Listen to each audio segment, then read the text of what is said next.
할렐루야. 우리 서로 인사 나눕니다. 반갑습니다. 참 잘 오셨습니다. 추석 연휴고요. 요즘 들어서 왜 주일마다 이렇게 비가 자주 옵니까?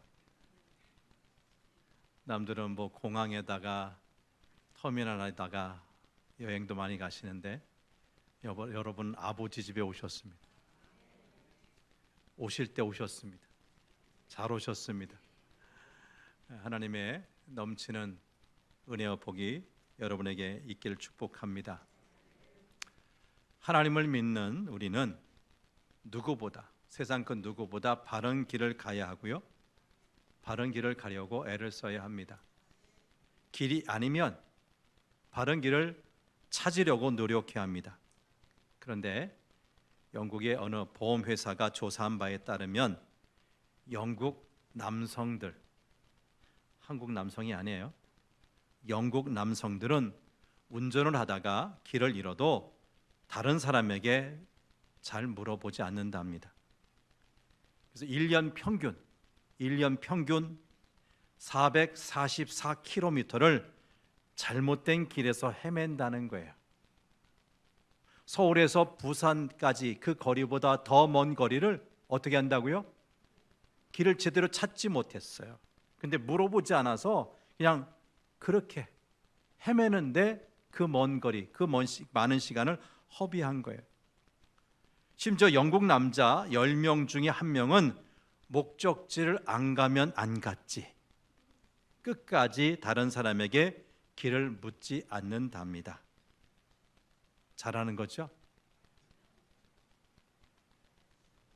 요즘은 스마트폰에도 내비게이션을 사용하기에 운전하다가 길을 잃을 염려가 많지 않지만, 그래도 길을 잃었을 때 가장 좋은 해결책이 있다면 뭐예요? 길을 잘 아는 사람, 목적지 가까운 데에 사는 사람, 그 사람에게 길을 물어보는 거예요.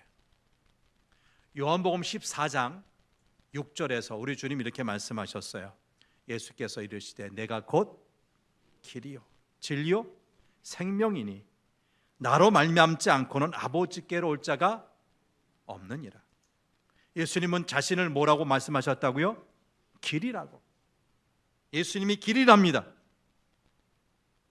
우리는 진리와 생명의 길을 알게 되었으니 이 길을 벗어나지 않고 잘 가야 할 줄 믿습니다.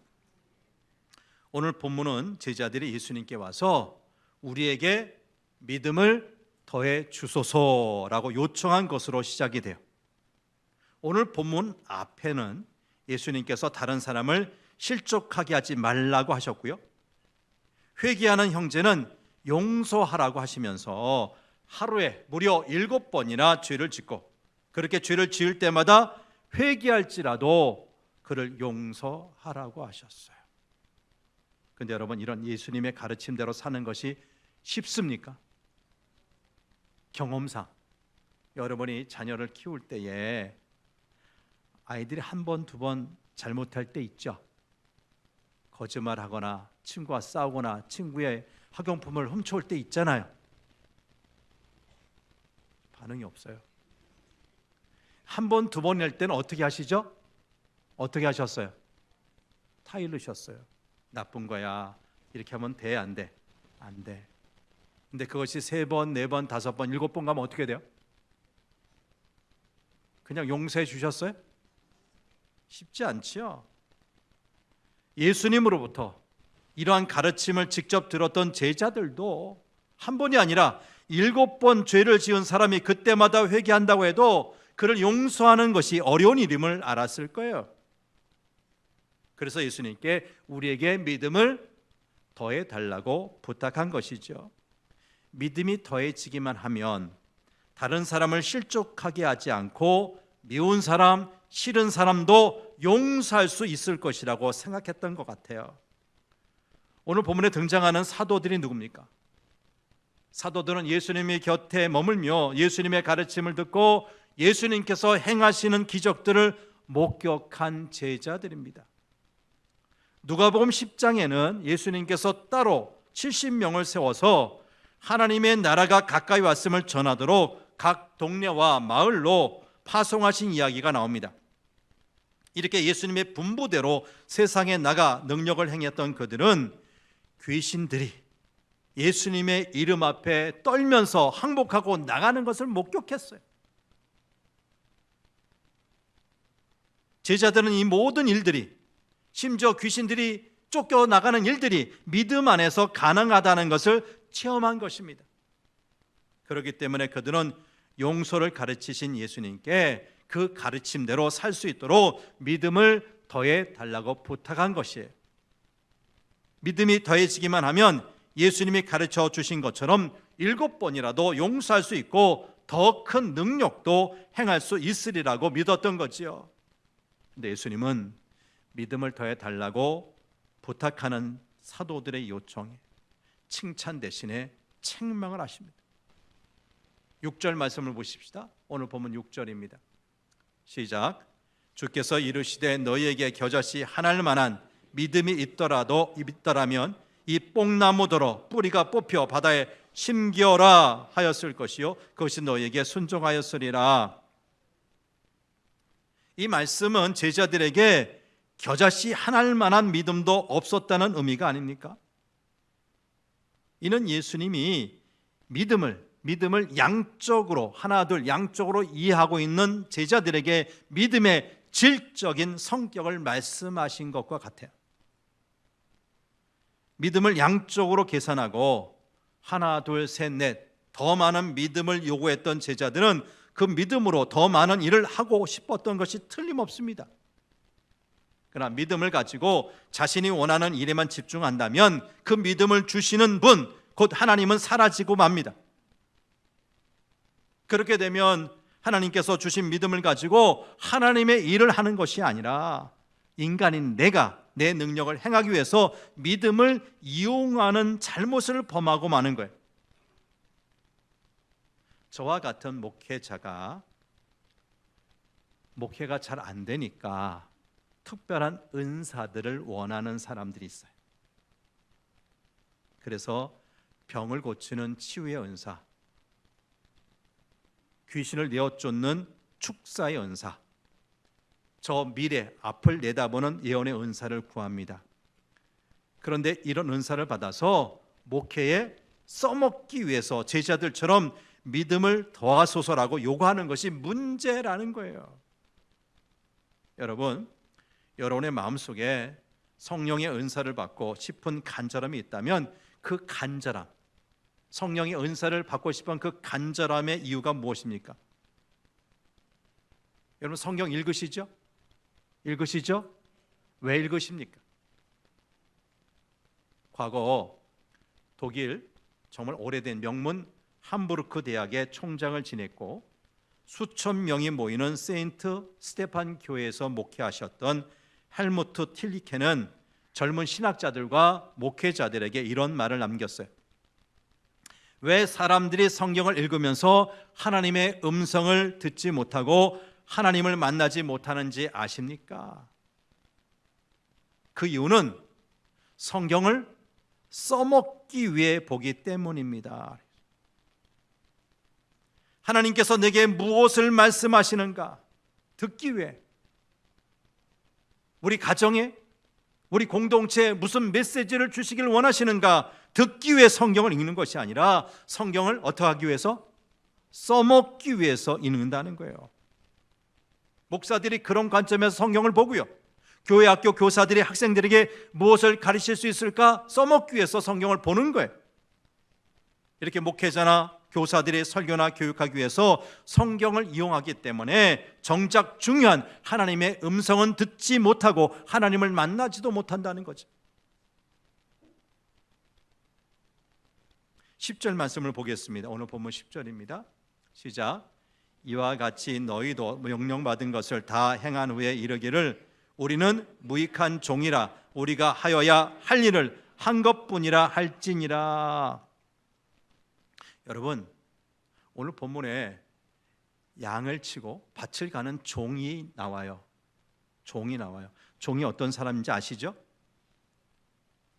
주인의 기쁨과 만족을 위해 온갖 수고를 다 하는 사람이 종이에요.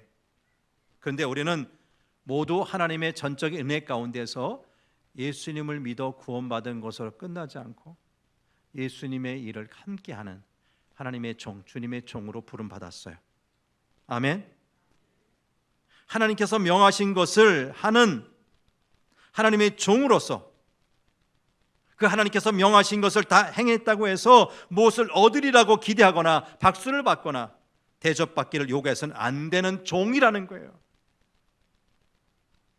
고린도전서 9장 16절에서 사도 바울은 이렇게 고백을 합니다. 시작. 내가 복음을 전할지라도 자랑할 것이 없음은 내가 부득불할 일임이라. 만일 복음을 전하지 아니하면 내게 화가 있을 것이로다. 여러분, 사도 바울은 이 복음을 전하기 위해서 집을 나서 얼마나 낯선 땅에 낯선 나라에 다니면서 복음을 전했습니까?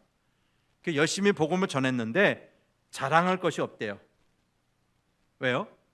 이 일은 내가 부득불 하지 않으면 안 되는 일이 없기 때문에, 그래서 복음을 전한 것이기에 결코 복음을 전했다고 내가 누구한테 칭찬 들을 것도 없고 자랑할 것도 없다는 것이죠. 여러분 보십시다. 우리 대부분 부모 입장인데 부모가 우리 자녀들 잘 길렀다고, 잘 양육했다고 상을 받습니까? 건강하게 키웠다고, 좋은 대학 보냈다고 상 받냐고요? 여러분, 우리가 전도를 많이 하고 봉사를 잘하는 것은 상 받을 일이 아니라는 거예요. 왜냐하면 마땅히 해야 할 일이기 때문입니다. 우리가 하나님께 예배하고 예수 그리스도를 증거하는 것은 구원받은 사람이 당연히 해야만 하는 일입니다. 그런데 그렇지 못한 사람은 악하고 게으른 종이라는 책망을 받게 될 것입니다. 여러분, 교회에서 일꾼을 뽑을 때는 무엇보다도 믿음이 있는가를 봅니다. 그리고 어떠한 이유에서든지 여러분이 하나님의 일꾼이 되었으면 어떤 과도한 부담과 근심과 염려를 이겨내고 그것을 잘 감당할 만한 믿음을 구하고 지혜를 구하고 능력을 구해야 할 것입니다. 여러분, 전능하신 하나님이 함께 하시면 할 수가 있습니다. 비록 그 믿음이 겨자씨 하나만한 아주 작은 것일지라도 하나님께서 주시는 능력이라고 믿는 사람은 어떤 것이든지 감당할 수가 있습니다. 그리고 이를 다 마친 사람은 우리가 해야 할 일을 한 것뿐이라고 말할 수 있어야 합니다. 왜 나를 알아주지 않느냐고, 이렇게 열심히 일한 나에게 왜 상을 주지 않느냐고 말할 필요 없다는 거예요. 우린 그저 우리가 할 수 있는 일에 최선을 다하면 되는 하나님의 종들입니다. 그리고 범사에 기도하는 것입니다. 내 힘이 아니라 하나님의 도움, 하나님의 힘을 구하는 것이죠. 그러나 기도만 하고 자신이 해야 할 일에는 최선을 다하지 않는 사람들이 적지 않아요. 작가이자 교수이기도 한 앤서니 캠폴로라는 목사님이 어느 한 선교 단체가 후원하는 모임에 참석했습니다. 그 선교 단체 회장이 어느 나라 선교사로부터 받은 편지를 낭독합니다. 그 선교사의 편지 내용은 선교 사역의 어려움을 고백하면서 $4,000, 우리 돈으로 약 500만 원 조금 넘는 돈이 지금 당장 필요하다는 것이었어요. 많은 사람이 낭독된 편지 내용을 듣고 눈물을 흘리자 회장이 말합니다. 이 자리에 오신 캠폴로 목사님께서 그 선교사님이 필요한 금액을 하나님이 공급해 주시도록 기도해 주시기를 바랍니다. 어려운 여건에서 복음을 전하는 선교사님 필요한 그 4,000불의 돈 모금되도록 하나님 주시도록 기도를 부탁한 거예요. 그러자 캠폴로 목사님은 기도를 거절해요. 그러면서 이렇게 말해요. 나는 선교사님의 필요를 채워달라고 기도하지 않겠습니다. 대신 제가 무엇을 할지 말씀드리지요. 저는 지금 제 호주머니에 들어있는 현금 전부를 내놓겠습니다. 이 자리에 있는 여러분도 모두 그렇게 하시기를 부탁드립니다. 그리고 우리가 모은 돈이 $4,000가 되지 않는다면 그때 하나님께 채워달라고 기도하겠습니다. 이렇게 해서 모금되기 시작한 돈은 당장 $4,000를 훌쩍 넘었다는 겁니다. 저는 이것이 신앙인의 자세라고 믿습니다. 자신이 할 수 있는 일들 먼저 하고 그 다음에 도와달라, 함께 달라 기도하는 것입니다. 자신이 주머니에서는 아무것도 꺼내지 않고 자신의 것은 내놓지도 않고 기도만 하는 것은 신앙인의 바른 태도가 아닙니다. 그러므로 지금 우리가 해야 할 일은 바로 내어놓는 것입니다. 내 자신을 내어놓고, 시간을 내어놓고, 재능을 내어놓고, 물질을 내어놓는 것입니다. 예수님은 마태복음 6장 21절에서 내 보물 있는 그곳에는 내 뭐도? 마음도, 보물 있는 그곳에 내 마음도 있느니라 하셨습니다. 말로만 주여 주여 아멘 아멘 한다고 해서 진짜 신자, 은혜로운 신자가 되는 것이 아닙니다. 그래서 항존직을 뽑을 때는 예배에 잘 참석하는지, 얼마나 최선 다해 봉사하는지, 헌금생활 제대로 하는지 살펴보는 거예요. 왜? 그 사람의 마음, 그 마음을 보는 거예요. 그가 시간을 어디에 쓰는지, 물질 어디에 쓰는지 보는 거예요. 그곳에 마음이 있기. 우리가 가을마다 태신자를 품고 전도할 대상자를 적어내라고 하는 이유가 있어요. 우리 하나님 마음에 드는 삶에 소홀했던 우리가 우리 하나님이 가장 기뻐하시는 영혼 구원의 일, 전도하는 일, 2025년 한 해가 가기 전에 하자는 거예요. 미처 우리가 품고 기도했던 그 사람을 데려오지 못한다 할지라도 그 사람을 위해 기도하자는 거예요. 어느 목사님께서 하신 말씀입니다. 누가 예수님을 잘 믿는 사람인지 아십니까? 누가 최고의 봉사자인지 아십니까? 삐지지 않고 예수님을 믿는 사람, 삐지지 않고 봉사하는 사람입니다. 이해가 되십니까? 아주 어린 아이들이 삐지면 예쁘기라도 하지, 귀엽기라도 하지. 우리 같은 어른이 삐지면 보기 어때요? 보기 좋아요? 보기 안 좋잖아요. 다 큰 어른이 왜 저러나 싶지 않아요. 근데 이 사람 때문에 삐지고 저 사람 때문에 기분 나빠서 신앙생활 제대로 못하는 사람이 한둘이 아닙니다. 여러분, 종이 왜 삐집니까? 종이 삐지면 어떻게 되죠? 주인이 칭찬하실까요? 징계감이죠. 징계감이죠. 그러므로 우리는 꾸준히 묵묵히 주어진 일에 최선을 다해야 합니다. 가정에 어려운 문제가 있습니까? 여러분, 일터에 풀리지 않는 껄끄러운 일이 있습니까? 나는 무익한 종입니다는 말씀을 되새겨 보십시오. 여러분, 가족들이나 직장 동료들, 친구들이 내 마음에 안 들고 예쁘지 않더라도 그들 모두를 내가 섬겨야 할 대상이라고 생각한다면 우리 마음, 내 마음 좀 편해지지 않겠습니까?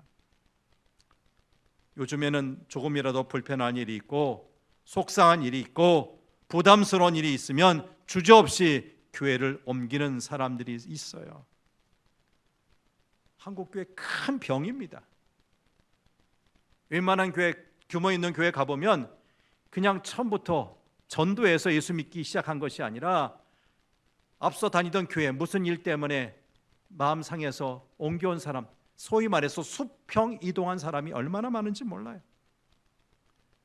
여러분, 나무는 묘목 때 한 번 옮겨 심을 수가 있어요. 그러나 자꾸 옮겨 심으면 뿔을 내리지 못하고 열매도 맺히지 않아요. 여러분, 신앙적으로도 영적으로도 마찬가지입니다. 우리 성도교회 영적 뿌리를 깊이 내리시기를 바랍니다. 영적 열매를 맺기 위하여 오직 주인이신 하나님 한 분만 바라보고 여러분의 가정과 일터와 교회에서 맡겨진 사명에 최선을 다하시기를 축복합니다. 그래서 이미 우리가 받은 구원의 기쁨에 감사하는 하나님의 충성된 종으로 살아야 한다는 것입니다. 그것이 진짜 신앙인인 우리가 할 수 있는 일입니다. 주님의 종인 우리가 바랄 것이 무엇입니까? 다만 하나님과 사람 앞에 부끄럽지 않은 믿음의 사람으로 잘했다, 착하고 충성된 종이다는 칭찬받는 자리에 주인공들 되시기를 간절히 바랍니다.